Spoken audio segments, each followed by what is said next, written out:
नमस्कार। आज हम हिमाचल प्रदेश विधानसभा की 2 सितंबर 2025 की कार्यवाही का विश्लेषण कर रहे हैं। जी। ये मॉनसून सत्र का आखिरी दिन था और जैसा हमारे स्रोत बताते हैं, माहौल काफी कह सकते हैं गर्म रहा। खासकर ये जो हाल की प्राकृतिक आपदाएं थी, उनके असर पर चर्चा बहुत अहम थी। बिल्कुल। हमारे पास उस दिन की कार्यवाही का पूरा ब्यौरा है, मतलब प्रश्नकाल, शून्यकाल, मंत्रियों के जवाब, सब कुछ। अच्छा। तो हम यही देखेंगे कि अलग-अलग विधायकों ने अपने अपने क्षेत्रों से कौन से मुद्दे उठाए, सरकार ने क्या कहा और इस सब का असल मतलब क्या निकलता है। हाँ, कोशिश यही रहेगी कि जो जानकारी बिखरी हुई है, उससे एक साफ तस्वीर बन सके। बिल्कुल। तो चलिए सीधे मुद्दे पर आते हैं। 2 सितंबर की कार्यवाही की शुरुआत ही, जैसा आपने कहा, थोड़ी तनावपूर्ण रही। प्रश्नकाल में एक सवाल पर मुख्यमंत्री जी ने जानकारी जुटाने के लिए समय मांगा। हाँ, प्रश्न संख्या 2441 था वो। और विपक्ष ने आपत्ति जताई इस पर। हाँ, उन्होंने कहा कि भाई जवाब तो अभी चाहिए। तब अध्यक्ष मतलब स्पीकर, उन्होंने हस्तक्षेप किया और नियमों का हवाला दिया। क्या कहा उन्होंने? उन्होंने साफ किया कि देखिए, पूरक प्रश्न पूछना मतलब सप्लीमेंट्री क्वेश्चन, वो सदस्य का अधिकार तो है, पर ये कोई फंडामेंटल राइट नहीं है। अच्छा। और अगर मंत्री या मुख्यमंत्री तुरंत जवाब देने की स्थिति में नहीं है, तो उन्हें मजबूर नहीं किया जा सकता। उन्होंने नियम 61 के तहत अलग से चर्चा का सुझाव दिया। तो ये दिखाता कि प्रश्नकाल है तो महत्वपूर्ण है, लेकिन आखिर में स्पीकर का विवेक और नियम ही चलते हैं। सही कहा। और क्योंकि सत्र का आखिरी दिन था, तो स्पीकर ने यह भी कहा कि भाई थोड़ा सौहार्द से कार्यवाही खत्म करें। हाँ, लेकिन माहौल तो गरमाया हुआ था, जाहिर है, खासकर आपदा को लेकर। बिल्कुल। 2 सितंबर की कार्यवाही पर हाल की बारिश और भूस्खलन से जो नुकसान हुआ, वो मुद्दा पूरी तरह हावी रहा। और ये सिर्फ आंकड़ों की बात नहीं थी। नहीं, बिल्कुल नहीं। ये लोगों की जिंदगियों पर जो असर पड़ा, उसकी कहानी थी जो सदन में गूंज रही थी। इसी कड़ी में ज्वालामुखी से विधायक हैं श्री संजय रतन। हाँ। उन्होंने प्रश्न संख्या 4348 उठाया। हाँ। उन्होंने पूछा कि भाई आपदा राहत का क्या हो रहा है, जो घर टूट गए हैं उनका पुनर्निर्माण, मुआवजा, इसकी क्या स्थिति है। इस पर राजस्व मंत्री ने पिछले 3 सालों के मतलब काफी विस्तार से आंकड़े दिए। उन्होंने बताया कि 2023 में लगभग 1088 घर पूरी तरह टूटे और कोई 4840 आंशिक रूप से। बाप रे। 2024 में यह आंकड़ा थोड़ा कम था, 81 और 160, लेकिन 2025 में 2 सितंबर तक ही 358 घर पूरी तरह और 1005 आंशिक रूप से तबाह हो चुके थे। ये आंकड़े तो मतलब आपदा कितनी भयानक थी ये दिखाते हैं। बिल्कुल। और राहत के लिए सरकार की तरफ से क्या नीति बताई गई? क्या सिर्फ पैसा दिया जा रहा है या कुछ और भी? राजस्व मंत्री ने बताया कि सरकार की नीति है कि अगर ग्रामीण इलाके में कोई परिवार भूमिहीन हो गया है जी, तो उसे बसाने के लिए 3 बिस्वा जमीन दी जाएगी और शहरी इलाकों में 2 बिस्वा। अच्छा, जमीन देने का प्रावधान है। हाँ, लेकिन यहीं पर एक बहुत बड़ी अड़चन सामने आई। वो है वन संरक्षण अधिनियम 1980, मतलब FCA, फॉरेस्ट कंजर्वेशन एक्ट। हाँ, ये कैसे रुकावट बन रहा था? मंत्री जी ने खुद माना कि FCA के जो नियम हैं उनकी वजह से पुनर्वास के लिए जमीन देने में, खासकर वन भूमि पर, बहुत दिक्कतें आ रही हैं। उन्होंने बताया कि राज्य सरकार ने इस पर सदन में एक प्रस्ताव भी पास करवाया था और केंद्र से कहा था कि भाई हिमाचल की जो खास भौगोलिक स्थिति है, हाँ, पहाड़ी इलाका है, उसे देखते हुए इस कानून में कुछ छूट दी जाए। तो ये दिखाता है कि कैसे एक राष्ट्रीय कानून और जो स्थानीय जरूरतें हैं, खासकर आपदा के समय, वो आपस में टकरा सकती हैं। तो मतलब सरकार राहत देना तो चाहती है, पर कहीं ना कहीं हाथ बंधे हुए हैं। कुछ हद तक तो यही लगता है। सरकार कह रही थी कि हम केंद्र से बात कर रहे हैं, लेकिन फौरी राहत के लिए तो ये एक बड़ी चुनौती थी। और ऐसी एक और प्रशासनिक दिक्कत, वो सुलह से विधायक श्री विपिन सिंह परमार के सवाल में सामने आई। प्रश्न संख्या 2922। हाँ, बिल्कुल। उन्होंने भूमि सुधार अधिनियम के तहत जो नामांतरण मतलब म्यूटेशन के मामले लटके हुए थे, उनका मुद्दा उठाया। म्यूटेशन के मामले ये आपदा राहत से कैसे जुड़ गए? राजस्व मंत्री ने बताया कि करीब 120 ऐसे मामले पेंडिंग हैं जो क्वाजी जुडिशियल मतलब अर्ध न्यायिक किस्म के हैं। अच्छा। इनमें एक तय कानूनी प्रक्रिया होती है जिसमें समय लगता है। अब सोचिए, अगर आपदा में प्रभावित हुई जमीन का मालिकाना हक ही साफ ना हो या उस पर कोई विवाद हो, तो मुआवजा या पुनर्वास कैसे होगा? बिल्कुल, प्रक्रिया और उलझ जाती है। तो ये दिखाता है कि आपदा राहत सिर्फ पैसा बांटना नहीं है, इसमें कई कानूनी और एडमिनिस्ट्रेटिव पेचीदगियां भी हैं। और इन सब प्रशासनिक और कानूनी बहसों के बीच जाहिर है आपदा का एक मानवीय चेहरा भी सामने आया होगा सदन में। टोंक से विधायक हैं श्री दीपराज। उन्होंने शून्यकाल मतलब 0 आवर में अपने क्षेत्र का एक बहुत ही दुखद मामला उठाया, वासड़ पंचायत के भड़वाल गांव का। क्या हुआ था वहाँ? वहां भारी बारिश से एक मकान गिर गया और मलबे में दबकर एक महिला की दुखद मौत हो गई। उन्होंने मांग की कि जो प्रभावित परिवार है उसे तुरंत बसाया जाए। ये घटनाएं ये आंकड़ों के पीछे की असली त्रासदी दिखाती हैं। सही कहा। शून्यकाल तो वैसे भी विधायकों के लिए एक मंच होता है जहां वो अपने क्षेत्र की जो एकदम जरूरी समस्याएं हैं उन्हें उठा सकते हैं। आपदा से जुड़े और कौन से मुद्दे उठे इस दौरान? कई विधायकों ने अपने अपने क्षेत्रों की गंभीर स्थिति रखी।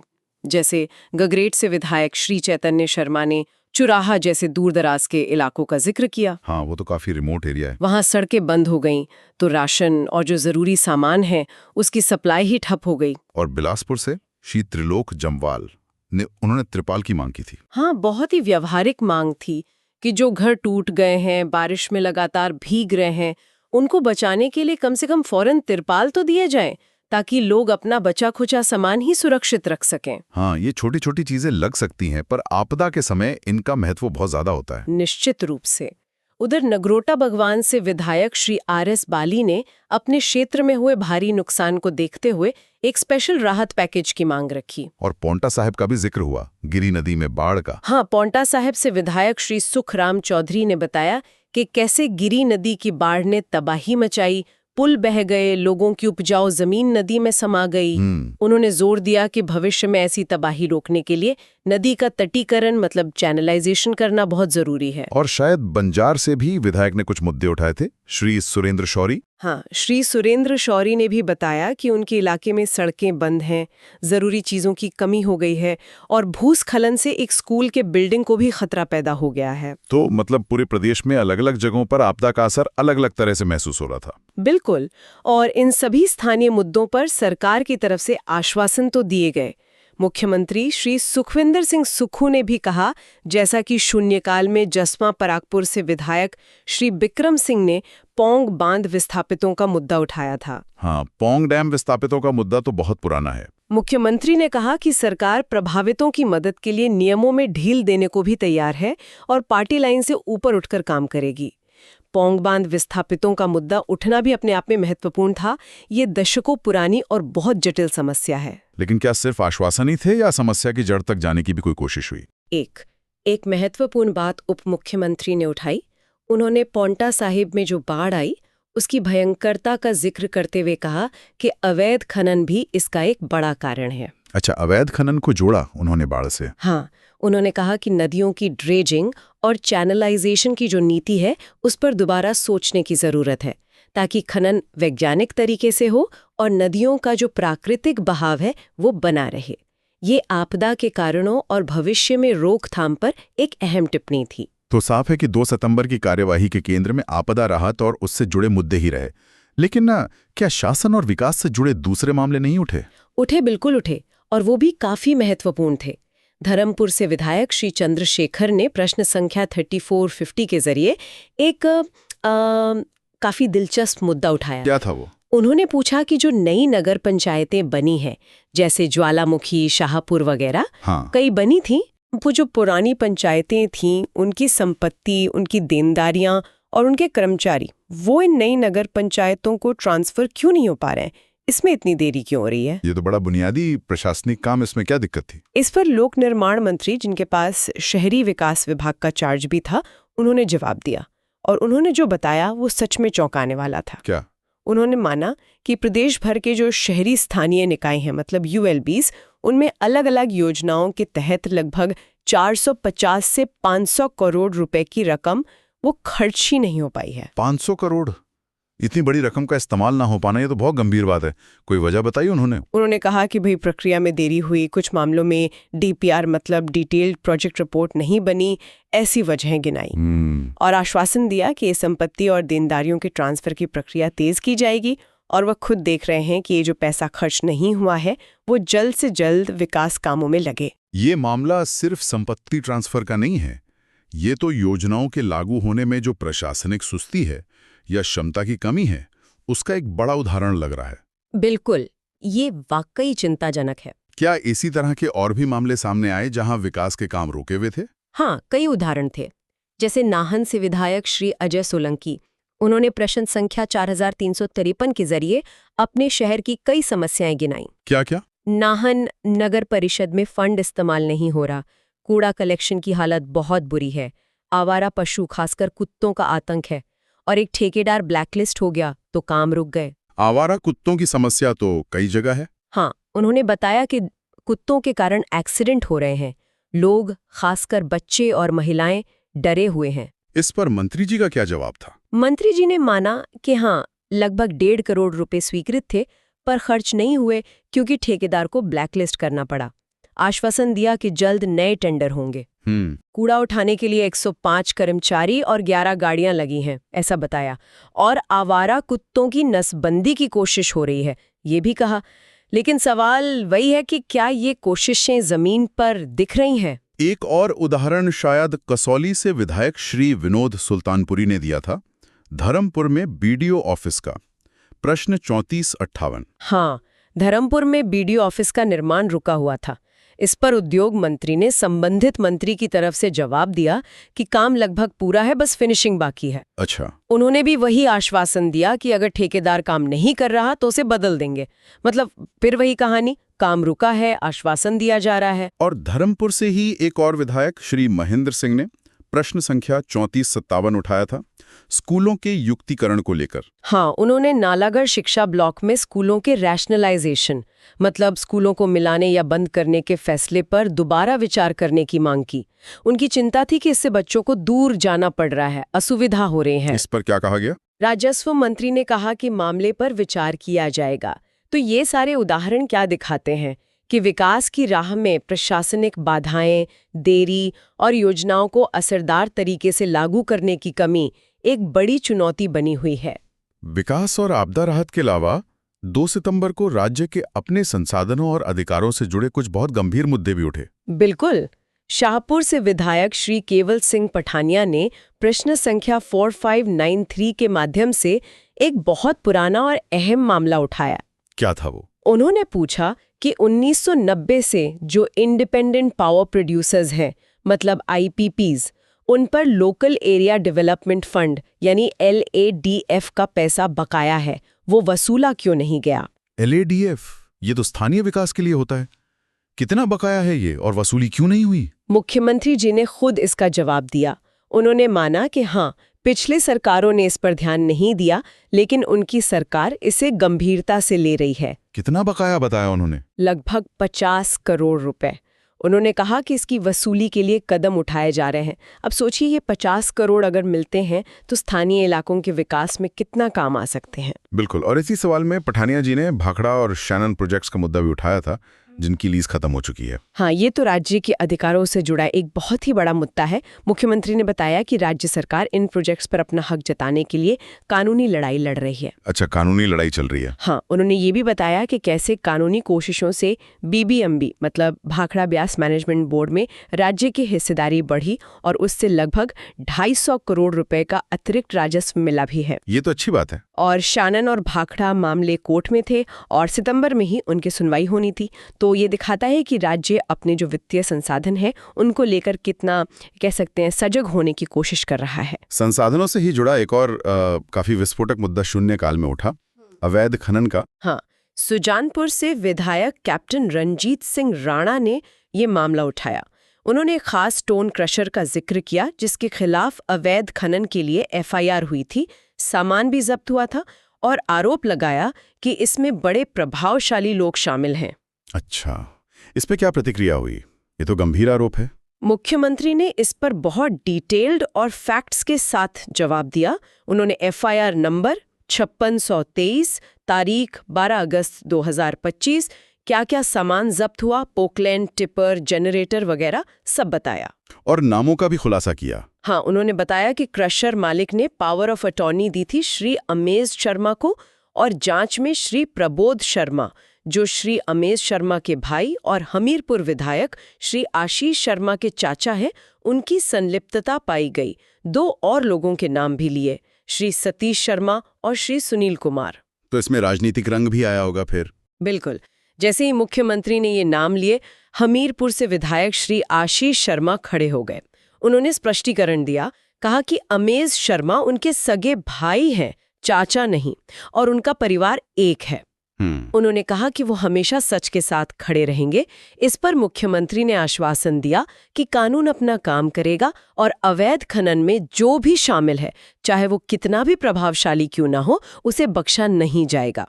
ये भी बताया कि आरोपी अग्रिम जमानत के लिए अदालत गए हैं। ये पूरा मामला, ये अवैध खनन की समस्या कितनी गंभीर है, इसके कैसे राजनीतिक तार जुड़े हो सकते हैं और सरकार इस पर क्या कार्रवाई कर रही है या करने का दावा कर रही है, ये सब दिखाता है। सही कहा। और जैसा हमने पहले भी बात की, उप मुख्यमंत्री ने भी बाढ़ को अवैध खनन से जोड़ा था। हाँ। तो ये साफ है कि संसाधन प्रबंधन, चाहे वो हाइड्रो पावर प्रोजेक्ट्स हो या खनन, ये राज्य के लिए कितने महत्वपूर्ण और संवेदनशील मुद्दे हैं। इन बड़े मुद्दों, आपदा, शासन, संसाधन के अलावा भी 2 सितंबर की कार्रवाई में कई और छोटे छोटे स्थानीय और अलग अलग तरह के विषय उठे होंगे। हाँ बिल्कुल, कई ऐसे मुद्दे थे जो दिखाते हैं कि विधायक जमीनी स्तर पर किन समस्याओं से रोज जूझ रहे हैं। उनको भी संक्षेप में देखना जरूरी है। जैसे सुंदरनगर से विधायक श्री राकेश जम्वाल ने प्रश्न संख्या 3451 उठाया। उन्होंने पूछा कि जो महिलाएं पड़ोसी राज्यों, खासकर पंजाब से हिमाचल में ब्याह कराती हैं, उन्हें बोनाफाइड हिमाचली का सर्टिफिकेट क्यों नहीं मिल पाता। इस वजह से वो कई सरकारी योजनाओं के लाभ से वंचित रह जाती हैं। ये तो एक सामाजिक और प्रशासनिक दोनों तरह का मुद्दा है। सरकार ने क्या कहा इस पर? राजस्व मंत्री ने नियमों का हवाला दिया। कहा कि नागरिकता जन्म स्थान से तय होती है और मौजूदा नियमों में इन महिलाओं को बोनाफाइड हिमाचली का दर्जा देना संभव नहीं है। हालांकि वे दूसरे लाभ ले सकती हैं। मतलब ये एक जटिल कानूनी स्थिति है जिसका हल आसान नहीं लगता।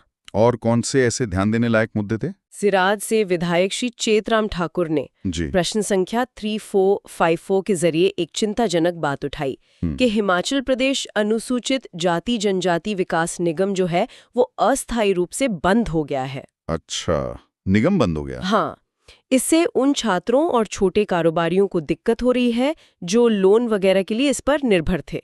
समाज कल्याण मंत्री ने माना कि निगम की माली हालत खराब है, सुधरने पर इसे फिर से खोलने पर विचार होगा। सुंदरनगर से ही श्री राकेश जम्वाल ने एक और बड़ा व्यवहारिक सवाल पूछा था। हाँ।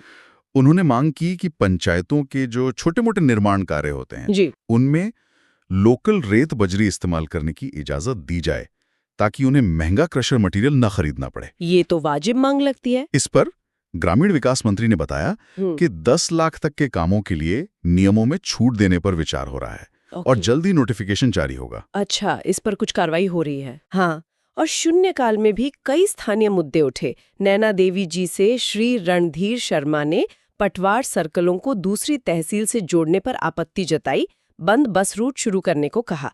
बल्ल से श्री इंदर सिंह गांधी ने अपने इलाके के अस्पतालों की खस्ता हालत का जिक्र किया। झंडूता से श्री जीतराम कटवाल ने छोटे अपराधों से जुड़े कानूनों को सरल बनाने का सुझाव दिया। चौपाल से श्री बलबीर वर्मा ने बिजली सड़क की समस्या के कारण स्कूल टूर्नामेंट टालने की बात कही। नाचन से श्री विनोद कुमार ने एक स्वास्थ्य केंद्र को अपग्रेड करने की मांग की। इन सभी मुद्दों की जो विविधता है वो दिखाती है कि विधानसभा सच में अलग अलग क्षेत्रों की आवाज उठाने का एक मंच है, जहां बड़ी राष्ट्रीय नीतियों से लेकर बिल्कुल स्थानीय गली मोहल्ले की समस्याओं तक पर बात होती है। बिल्कुल, और खासकर 0R वो विधायकों को अपने क्षेत्र की जो तत्काल जरूरतें हैं उनको सीधे सरकार के ध्यान में लाने का एक बहुत महत्वपूर्ण मौका देता है। तो कुल मिलाकर अगर हम देखें, हिमाचल प्रदेश विधानसभा के मॉनसून सत्र का वो आखिरी दिन यानी 2 सितंबर 2025 काफी घटनापूर्ण रहा। चर्चाओं पर हाल की आपदा का गहरा असर तो साफ दिखा। राहत, पुनर्वास, भविष्य की तैयारी, ये सब केंद्र में थे। हाँ, लेकिन इसके साथ ही शासन की जो पुरानी चुनौतियां हैं, जैसे विकास कामों में देरी, फंड का इस्तेमाल न हो पाना, प्रशासनिक उलझनें और राज्य के संसाधनों का प्रबंधन, अवैध खनन जैसे गंभीर मुद्दे भी पूरी शिद्दत से उठे। ये सत्र दिखाता है कि विधायिका खासकर संकट के समय कैसे जनता की चिंताओं को सामने रखती है और सरकार को जवाबदेह ठहराने की कोशिश करती है। बिल्कुल। लेकिन जैसा कि अक्सर होता है, सदन में जो आश्वासन दिए जाते हैं, जो घोषणाएं होती हैं, वो जमीन पर कितनी और कब उतरेंगी, ये देखना हमेशा बाकी रहता है। और यहीं पर हम अपने सुनने वालों के लिए एक सवाल छोड़ जाते हैं हाँ, कि विधानसभा की इन बहसों को, उठाए गए मुद्दों और सरकारी आश्वासनों को देखते हुए प्रभावी शासन और जमीनी हकीकत के बीच तालमेल बिठाने में, या कहिए कि आश्वासनों को हकीकत में बदलने में सबसे बड़ी बाधा क्या नजर आती है? क्या ये राजनीतिक इच्छा शक्ति की कमी है, प्रशासनिक अक्षमता है, या संसाधनों की कमी है, या फिर हमारे कानूनों की जटिलता ही ऐसी है? इस विचार के साथ आज के इस विश्लेषण को यहीं समाप्त करते हैं। अगली बार फिर मिलेंगे एक नए विषय के साथ। धन्यवाद।